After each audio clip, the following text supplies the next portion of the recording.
Imaginez, un seul coup de téléphone et des centaines de combattants surgissent aux frontières du Niger.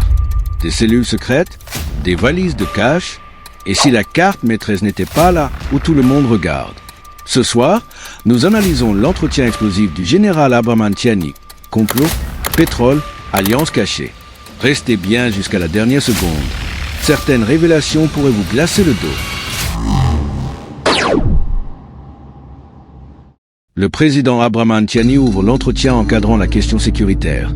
Pour lui, la menace qui frappe le Niger, plus largement la Confédération AES, n'est pas un simple problème de terrorisme, mais le produit d'intérêts géopolitiques anciens.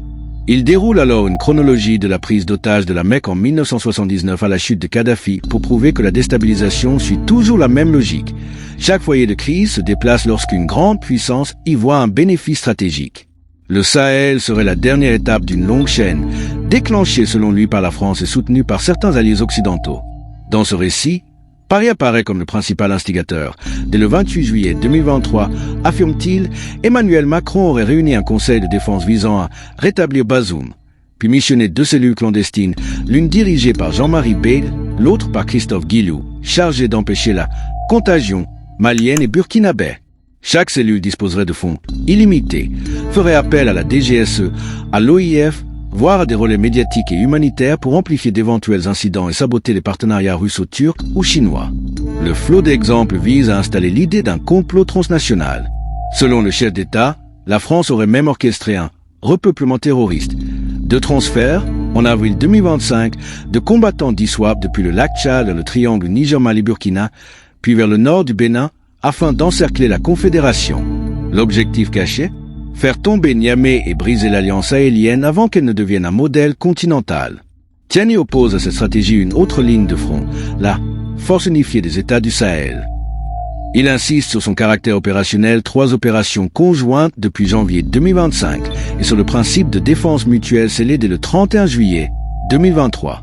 Ce récit militaire sert aussi à justifier les tensions diplomatiques.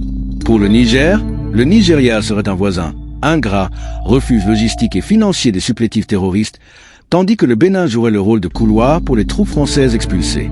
D'où la fermeture persistante de la frontière béninoise et la méfiance à l'égard d'Abuja, même si, précise-t-il, les postes douaniers côté nigérian restent strictement contrôlés. La tirade se double d'une lecture morale. La guerre serait néocoloniale. La France n'agirait pas par humanisme, preuve. Son silence face aux 50 000 morts de Gaza, mais pour préserver une prospérité bâtie sur les ressources africaines. Les chiffres de l'uranium reviennent comme symbole. Plus de 50 ans d'exploitation sans véritable développement local. Cette dénonciation prépare le passage aux enjeux économiques. Sur le pétrole, le président assume une rupture de ton avec les partenaires chinois. Audit exigé, écart de salaire jugé indécent, pipeline garantie sur le brut nigérien qualifié des inertes. La narration d'un enlèvement d'ingénieurs chinois sert à montrer que Pékin, en négociant cash avec des chefs terroristes, alimenterait malgré lui l'économie de la violence. Conclusion, le Niger ne donnera plus la joue gauche. Quiconque investit devra respecter des règles nouvelles. Au fil de l'entretien, la rhétorique alterne registres religieux et patriotisme civique. Les morts militaires sont salués, les pèlerins invoqués, la prière présentée comme rempart spirituel. Chaque Nigérien est invité à soutenir les FDS, à ignorer les sirènes ethnocentristes, à dénoncer les influenceurs payés par la DGSE via l'ONG Crossover. Les médias sont sommés d'éviter la reprise d'informations non vérifiées, sous peine de servir la propagande française. Sur la saison des pluies, le chef de l'État glisse une parenthèse sociale. Baisse négociée du ciment pour réduire les effondrements d'habitations en banco, 12 milliards mobilisés pour les sinistrés.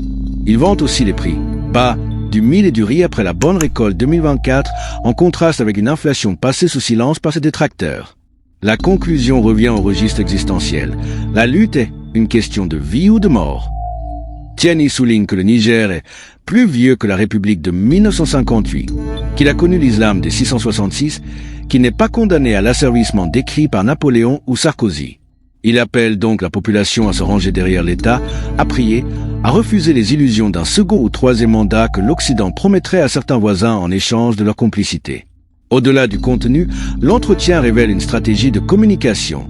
personnaliser la menace extérieure pour souder l'opinion, délégitimer toute critique interne en la rangeant dans la case intox, multiplier les détails opérationnels pour crédibiliser le discours, invoquer l'histoire longue pour nourrir la fierté nationale. Le résultat est un récit cohérent pour l'auditoire sahélien. La France et ses alliés seraient responsables de la spirale de violence. La Confédération, unie et adoubée par le destin divin, finirait par triompher. Mais ce cadrage ferme aussi la porte à tout compromis avec Abuja, Cotonou ou Paris et fait peser la légitimité politique du régime sur la capacité réelle de la force unifiée à inverser la courbe des attaques. Entretient la dynamique de mobilisation populaire.